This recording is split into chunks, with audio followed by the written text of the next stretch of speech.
Welcome to The Planted Runner. I'm Coach Claire Bartholic, and this is the PR Training Lab.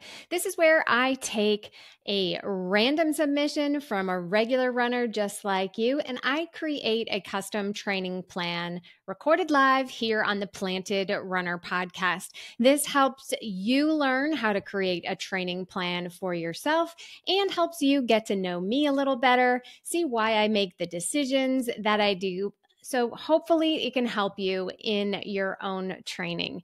Today, we are doing a training plan for Matthew. He's a 40-year-old runner, and he is training for the Berlin Marathon. So if you would like to enter to win to get a free custom training plan made right here live on the Planted Runner podcast, all you have to do is go to theplantedrunner.com/PR lab. And if you're following along, in the show notes, I have all the questions that I ask the runners so that you can kind of ask yourself those questions if you are making a training plan for yourself. All right, let's get started with Matthew. As I said, he is 40 years old and he's running for Berlin, which is September 29th, which means we're in June now. He's got to get started soon. He wants to become a more balanced athlete and incorporate strength and cross training into workouts. Okay, well, we can do that. So for the most part, I would say the average marathon runner is running 4 days a week. Most people can handle that kind of lifestyle change, and 4 days a week works really great. As you advance, you might want to add an extra day. 5 days a week works really well for a lot of runners. Once you go up to 6 and 7, that is really advanced. It doesn't always mean that you're faster. It just means that you've had some experience to be able to handle the pounding. So let's see how many days Matthew is running in just a bit. So I asked him how long he has been running regularly. He said 7 or 8 years. He's American, so he's using miles. He doesn't have any injuries. Okay, this is starting off really great for Matthew. What are your recent race times and distances? October 2023, he ran the Chicago Marathon in about 5 hours. Okay, let's see what he's hoping for Berlin. His current 1 mile time is 6:46. Okay, let's take a look at that. So a 5-hour marathon in miles, that is 11:27 pace. In kilometers, that is 7:07 per kilometer. His mile time is comparatively much, much faster. We would expect a mile time from a 5-hour marathoner somewhere in the mid 8s per mile, something like that. And he is 6:46. That actually translates, and I cheated a little, I looked it up beforehand. Let's say that that was his mile time and he trained his best for the marathon. That would translate into a 3:35 marathon. So an hour and a half almost faster. Now, these calculations, they're just estimators. They are obviously not correct. If this is a 5-hour marathoner and he runs a 6:46 mile time, there's a big discrepancy there. So clearly there's some reason why Matthew is much better at the mile than the marathon. Now, the marathon is a lot more than speed. It is about experience. It is about fueling. It is about strategy. You obviously need strategy and training for miles too, but it's a completely different beast. It's raw speed and it's over in 6 minutes and 46 seconds, whereas 5 hours is a whole different ball game. So we don't know where the discrepancy is. My guess, it has something to do with his training. Not sure yet. He hasn't built up the endurance for the marathon, or there's something going on with his fueling, something going on with his strategy. Maybe he started off too fast and he just crashes. don't know what's going on there, but that is a little interesting note that there's a really big discrepancy in his mile time and in his marathon time. All right, let's take a look at Matthew's training. How many miles does he run a week? 20 to 30 miles. That's actually really good. At this point, we are about 3 months away right now from Berlin. And so I really like to see marathoners get up into 30 miles per week. He's in the 32 to 48 kilometer range. If you are metric, that is perfect. About 40 to 45 kilometers is where you want to be at the start of your roughly 14-week marathon plan. Now, lots of people don't have that mileage built up yet at this point, and that is okay. We can work with it, but I will tell you that's not ideal. That makes training harder because you're not quite ready to do some more advanced, not even advanced, I would say even intermediate training. And then it makes the marathon race itself much harder because you're simply not as used to it. Long distance training takes a long time by definition to build up not just your endurance, your aerobic strength, but all of the adaptations necessary in your bones, tendons, ligaments. There's a lot of bouncing going on when we're running, and that is hard on our system. We can get used to it, we can adapt, but it's a long, slow process. So if you keep up some good mileage before you start marathon training, you'll be in a whole lot better shape. What is the highest amount of weekly mileage you've ever run, and how long ago was that? He said 40 to 45 miles a week in training for a marathon in 2018. Okay, that was 6 years ago. So that's a long time ago.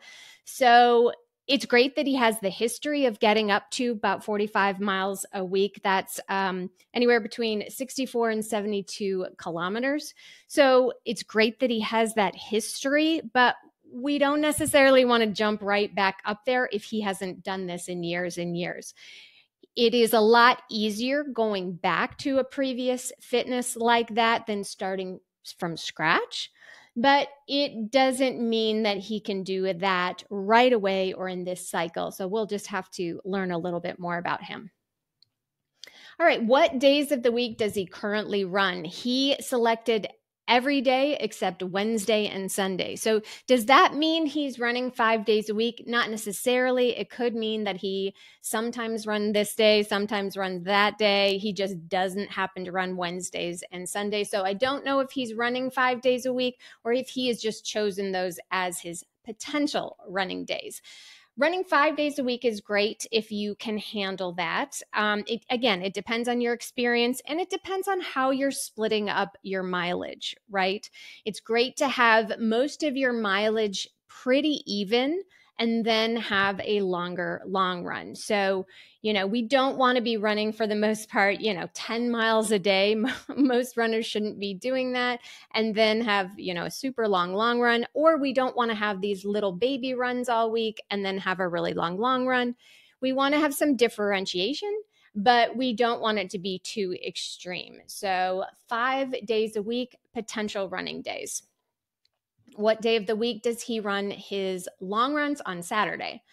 What is his recent long run? He's at 10 miles. Okay, so 10 miles, and he filled this out a few weeks ago, so hopefully he's bumped this up a little bit by now.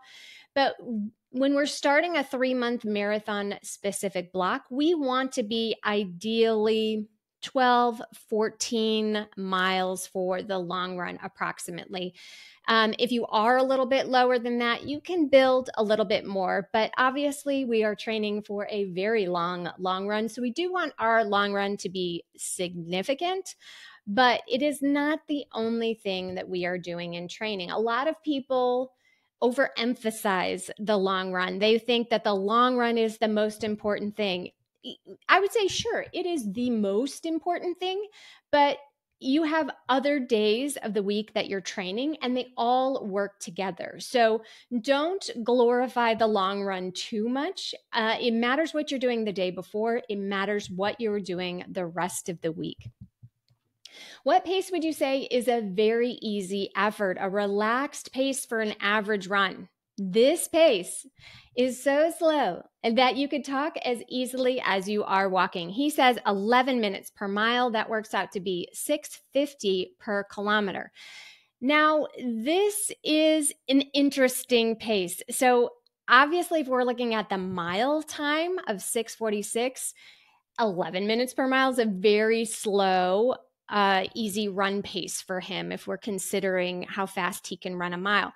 But if we are considering his marathon time, if we're looking at that, that's only 27 seconds slower. So if I only knew that he was a 5-hour marathoner, I would say that is far too fast. It is just about 30 seconds slower than marathon pace. That is way too fast. You need to slow it down. But the problem is we know that he's got a lot of speed in him. So he probably can handle a slightly faster long run at a perfectly conversational effort. So there's some nuance here in determining what your easy pace is. But honestly, we shouldn't be looking at paces so much when we're thinking about easy. It's all about an effort. If you are really tired, if you've been, stressed out at work, if you've had a fight with your spouse, if you didn't sleep well, if it's super hot, if there are confounding factors, your easy run is going to be much slower. If you're feeling fresh and rested and ready to go, you might be running an easy pace a little bit faster. If you're running with a group of people, you might accidentally run faster. Now, this is an interesting concept. It is psychological, but science has shown that when we are running with other people, our perception of effort is lower. So when you're going on that group run and you are just chatting away with your running buddies and you look at your watch and you're like, wow, I ran that easy run way too fast. We were talking the whole time. I didn't realize it. Sorry, coach. I say it's okay. So your perception of effort was lowered because you were distracted with your friends. When we're around other people, we want to impress them. You know how it goes, right? But if you were talking the whole time, even if the pace crept up a little faster, it's okay. It's still an easy run.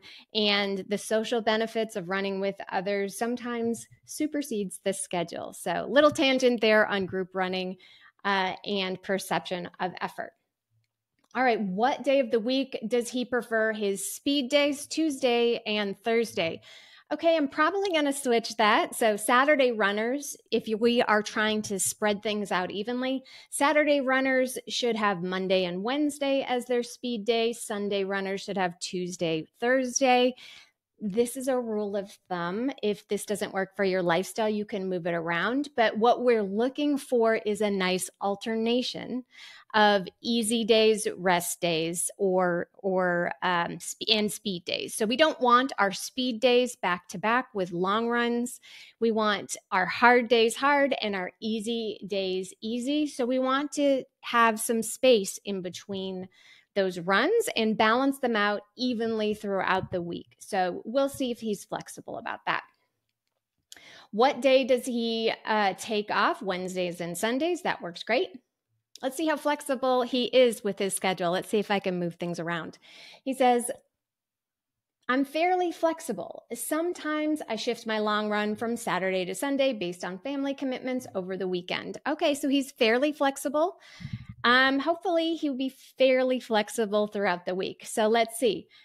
Which balance schedule would he like? Okay, so he's moving his long run to Sunday so he can get those Tuesdays and Thursdays as speed days. So that works out great. Happy that he's flexible, moving things around a little bit. He can still take his Wednesday off. He can still take one weekend day off. Actually, no, we want him to run Saturday. So he'll be taking off Wednesday and Friday. So that works great. We'll see what he does on Monday, but that is a perfect schedule as far as keeping your hard days hard and some recovery in between. What are your favorite kinds of running workouts? He likes speed intervals, like 400-meter repeats or longer tempo runs. So Good news, Matthew, we're going to give you both of those. So when we are training for a marathon, we do want to incorporate some faster running. We want to train a little bit like a 5K runner, not the whole time, but we definitely want to have some 5K work. And towards the beginning of the cycle, we're going to have some faster speed work, so faster than 5K speed pace.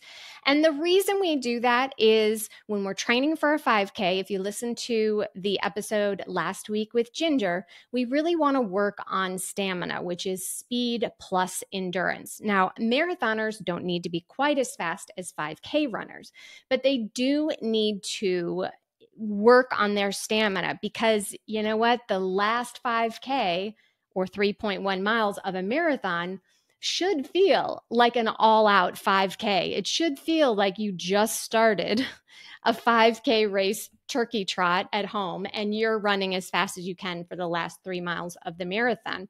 So you do need to have that skill and you do need to know what that intensity feels like.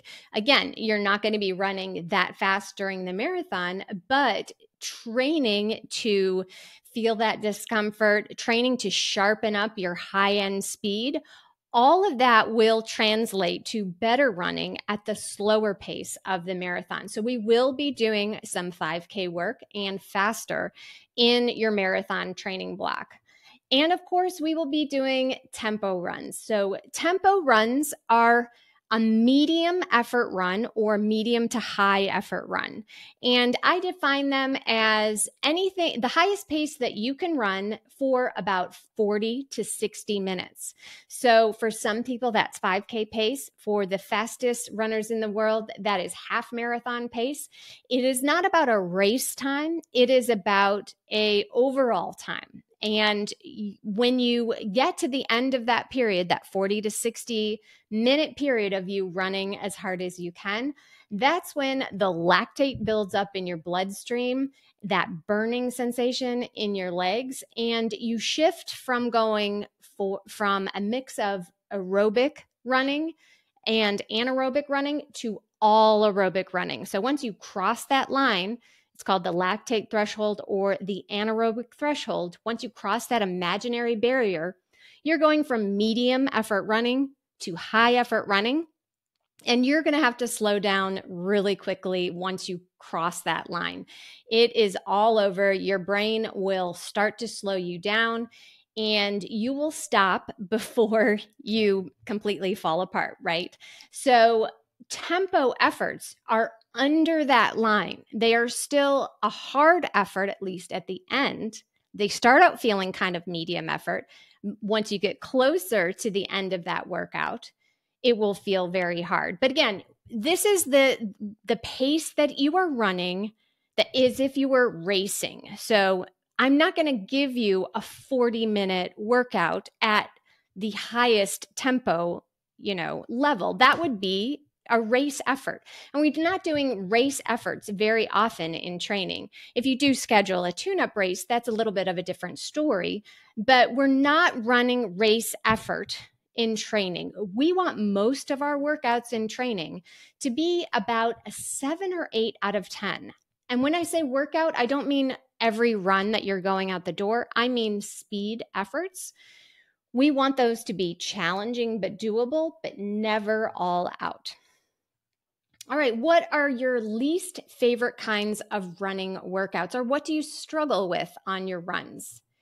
He says, I struggle to finish just as strong as when I started on speed days. It's difficult to maintain hard efforts.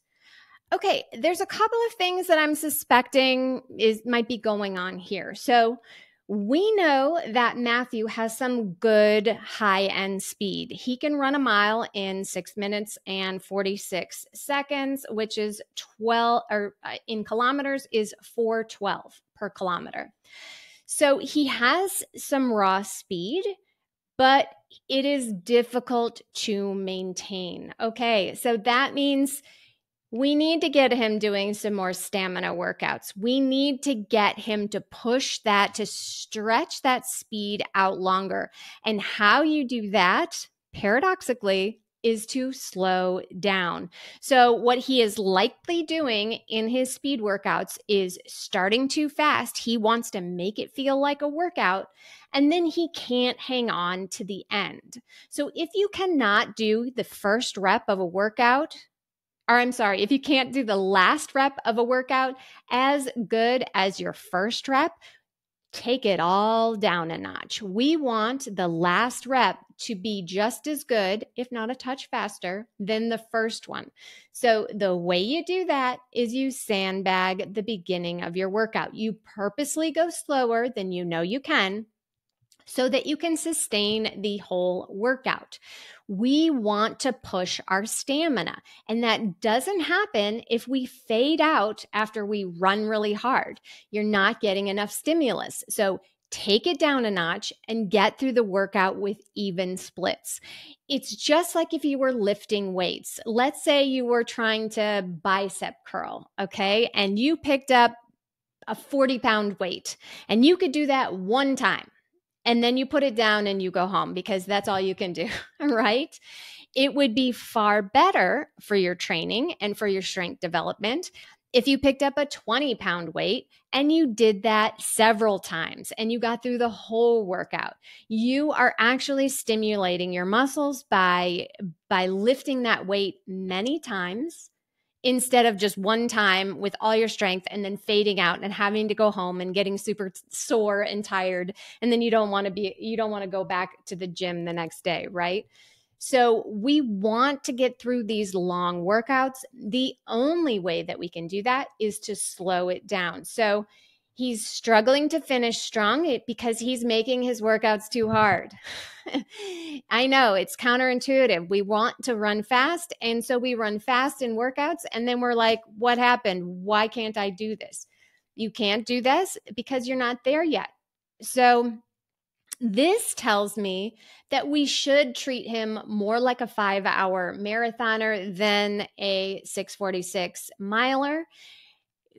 Maybe not quite, maybe not quite, but it means that we really need to take a look at his speed workouts and make them reasonable. I would rather Matthew get through an entire workout at half effort and come to the end of it and be like, that was too easy, than for him to struggle to finish, fall apart, and not be able to do the workout completely. So if that is you, if your speed workouts are so challenging that you cannot finish them, figure out a way to finish them. And that usually means slow it down. All right, what kinds of cross training does Matthew do? He sometimes rides the stationary bike on non-running days. That is perfect. The bike is wonderful for runners because it is zero impact. So if you are getting plenty of impact when you run, so you can get some extra aerobic benefit by biking on your off days, as long as you are not going at an effort that you need recovery from the bike. So if you're going slow enough that you can talk, you are boosting your aerobic engine.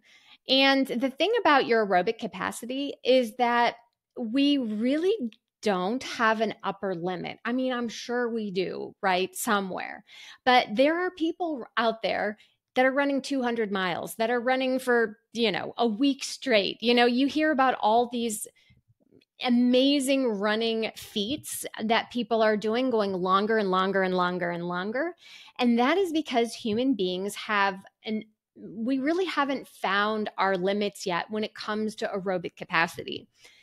It's pretty easy to find limits in our muscles, tendons, and bones. We know when we are completely wiped out physically and, we can't run anymore, we get injured, but we don't have lung injuries, right, from running.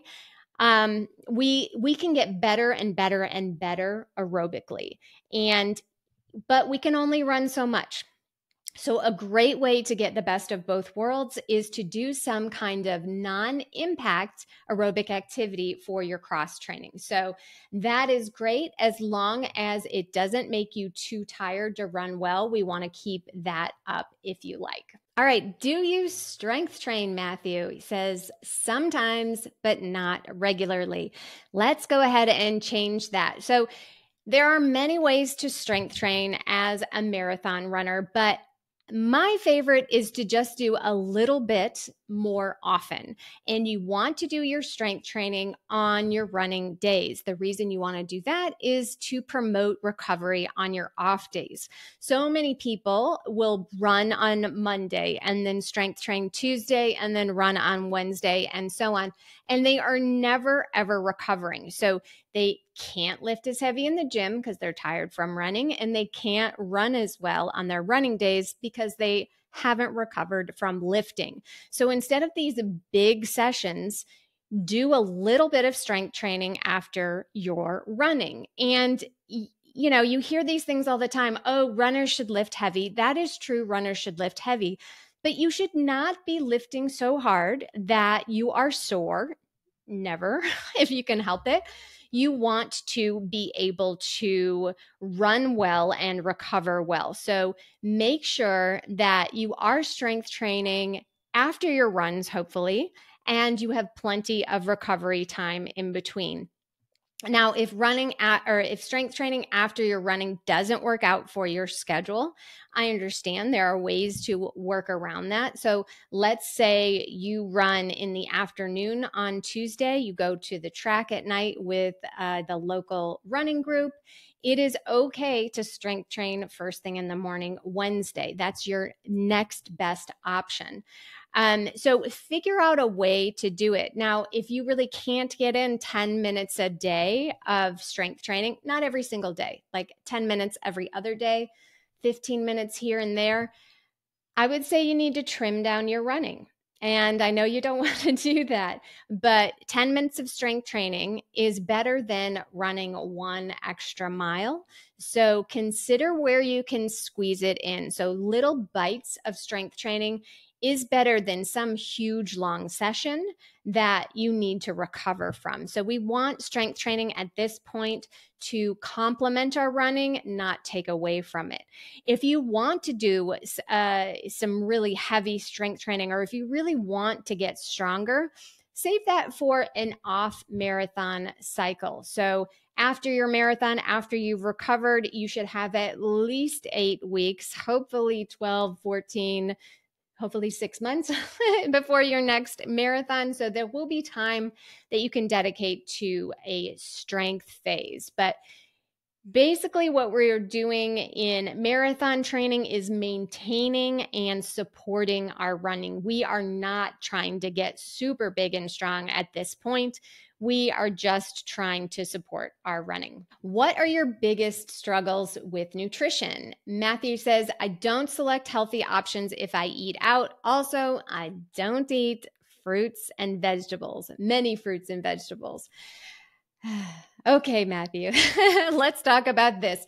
So if you don't select healthy options when you eat out, and you don't eat out that often, no big deal, right? If we are healthy at home and we are selecting or creating healthy options 80% of the time, 90% of the time, so what? If you eat, some junk food when you eat out, perfectly fine. We have a life. You don't have to be perfect with your nutrition as long as you get it right most of the time. The fruit and vegetable thing, I am going to call you out on that one. That really does need to be a priority for your running and for human health. Virtually every study on the planet of human nutrition talks about how important fruits and vegetables are for longevity, performance, and overall wellness.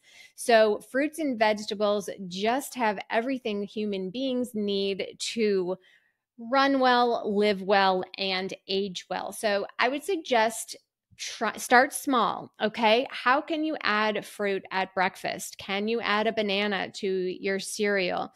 What about lunch? I mean, I would say, yes, start with fruit because most people like fruit more. Sure, it has a little bit more calories than vegetables, but you know what? Fruit has a ton of antioxidants, vitamins, minerals, nutrients. So it's okay to eat a lot of fruit, I promise, especially as a runner. So how can you add a piece of fruit to breakfast, lunch, and dinner? How can you add it to a snack? What is your favorite vegetable? Do you have one? Can you have some cut up veggies with hummus as a snack? Can you add one vegetable to dinner? Okay. Can you add one vegetable to lunch? Obviously, we want to be eating more than one, but if you're not eating at all, let's start small, make it manageable. So I would challenge you to start adding at least one fruit or vegetable to every time you eat. If you eat 3 times a day, add them to breakfast, lunch, and dinner.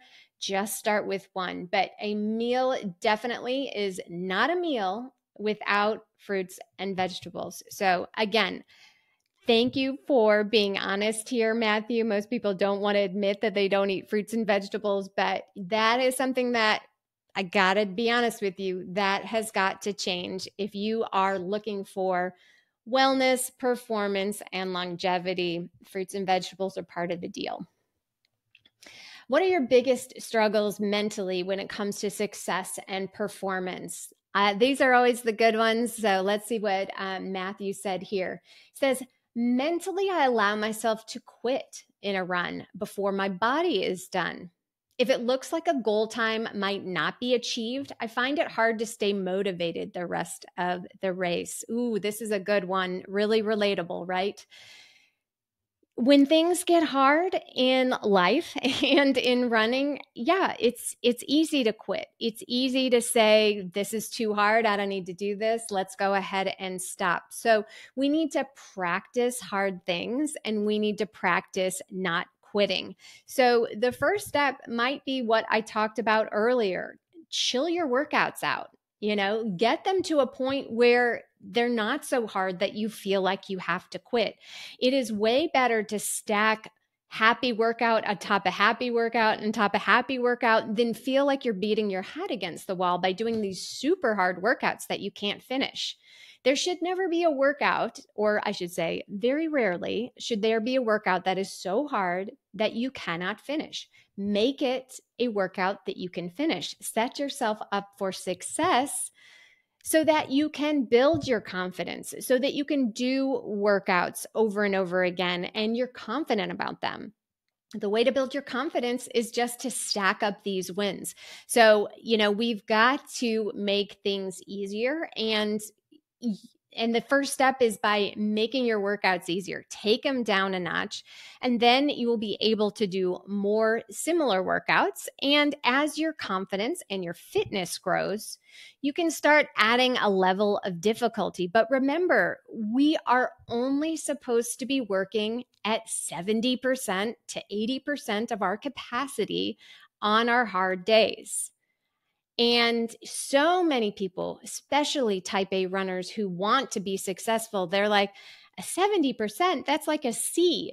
And I'm like, yeah, we want a C plus B minus effort. I really, really want that. And that is actually how you will succeed. Sure, when you can do workouts without blinking, and you never have these mental issues, then yeah, we can make them a little harder sometimes, but really we want them to be achievable. It's so much better to get a workout done than to crash and burn, right? So let's look at the second half of what he's saying. If it looks like a goal time might not be achieved, I find it hard to stay motivated the rest of the race. Yeah, I get this. We runners are trying to run from point A to point B as fast as possible. Time is important. 100% agree with that. But if that's the only thing motivating you for the race, you're going to be disappointed a lot of the time, right? So find out what your B goals are. And I'm not talking about a B goal that's a little bit slower than your A goal. We need to develop goals that are about more than just time, and they have to be goals that are meaningful to you, important to you. So what are your non-time goals? Is it just to finish? Is it to follow your fueling plan? Is it to hydrate? Is it to just show up on the line with your shoes tied? Is it to high five the little kids that are on the sidelines? What are your non-time goals? Maybe it's to not start off too fast. Maybe it's to finish the last 5K strong. Come up with a list of B goals, and they have to be motivating to you. So start thinking about those motivations. If the only thing that motivates you to run a marathon is time, I promise you, you're going to get your heart broken. You will eventually. Maybe not now, but there has to be a reason bigger than time. Maybe you're running because there's somebody in your life that you're inspiring. Maybe you're running for somebody you know who can't run, who is inspired by you. Really start to think about your motivation, because I promise you, if it's just time, this is not going to be something you're going to want to do for very long, because you know that it's got to be about more than just time. So I invite you to explore that a little bit and see what you come up with. What are you hoping to learn or gain in this training cycle? Learning to gain consistency in running with race-specific workouts. Yep, gonna do that. I'm gonna slow you way down. Also gain mental strength to know that I can achieve my goals. Okay, everyone who gets a custom training plan from me gets mental strength workouts every week to work on your self-talk, to change that negative voice in your head and learn how to build confidence and trust in yourself. So again, building confidence, how do you do that? By doing it, right? You're confident in something that you've done before. So don't make running any harder than it needs to be. Take it down a notch, stack up those wins. Go run your 400s that you like so much, Matthew, but do them at a pace that you can get through all 10 of them, or whatever I'm going to give you. I'll have to see on that. But do them at a pace that is totally achievable, and keep chipping away at that. Then the next time they are on your schedule, maybe try to do them a couple seconds faster. And every day you are laying the bricks of your foundation, and you are building a confident house. You don't build confidence by hoping and wishing. You build confidence by doing every day just a little bit, at that C effort, at that B effort, right? We don't want to build confidence by crashing and burning. I want you to have big goals. I love big goals. They are a great North Star, something to hope for. But what you do every day, that consistent, maybe it's boring to run slow, maybe it's no fun to run at the track slower than you're able to, but that's where the magic is. Because speed is nothing without control. If you can't control it, if you burn out after a couple of reps, or after the halfway point of the marathon, you're just cooked, what good is that, right? Learn how to control your speed, and then you can build on it. So confidence comes from consistency, right? Confidence comes from doing the thing. And yeah, you're going to screw up sometimes. And yeah, you're not going to be as fast as you want to be at times, but you're going to get better and better. You're going to learn from the times that you messed up, or you learn from the times that you miscalculated, and you're going to do it again and again and again, and you're going to get better and better at it. So I think we can work on that, and you are going to get the mental strength, and you're going to do it just by doing it. Anything else you'd like to share that will be helpful to your success? I've been chasing a sub 4-hour marathon for almost 10 years. Okay, wait a second. He said he's been running for 6 to 7 years. Okay, maybe that means he's been running consistently for 6 to 7 years. Okay, so let's go back to that. Almost 10 years, and I'd really like to achieve that goal. My best is 4:06, so I know that I'm close. I just can't get over the plateau. Okay, so I don't know if he can get to a sub 4 coming from a 5-hour marathon. I'm not sure exactly what went wrong, whether it was fueling, whether it was training, but we know the speed is there. We know he's had a 4:06. We know he can run a mile fast. So yeah, I think that he is close. Like I said, I don't know if he can do it in Berlin, But Berlin is a great opportunity. Berlin is fast, it is flat, it is obviously well run. It's one of the major marathons. The downside of Berlin is the travel. So, again, assuming that Matthew's American, he is going to have to travel abroad. He is going to be jet lagged.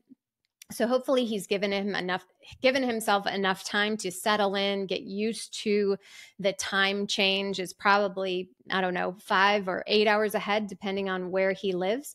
So he hopefully will be able to adjust quickly, but international travel is inherently stressful, even on the best days. So hopefully he can adjust quickly to the time zone in Germany and give himself the best chance for success.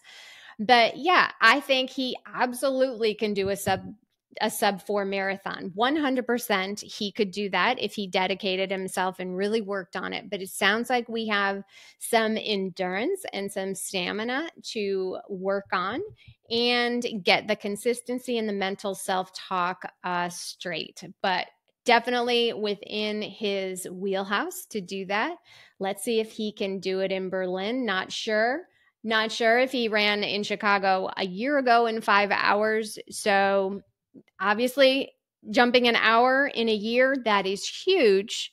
But I think there might have been some confounding factors. Not sure there. But I think that he's got a good shot. If not this time in Berlin, within the next year, he could do it if he dedicates himself to that. So this will be a fun training plan to write. I think Matthew's got a lot of potential. So we'll see how he does. All right, this has been the Planet Runner Training Plan Lab, or the Planet Runner Lab. You see, I do this live. I'm not editing out very much of this, so mistakes, they stay in. But if you would like me to do this for you, write a custom training plan for your next race and record it live here on the Planet Runner podcast, go ahead and head to theplanetrunner.com/PR lab.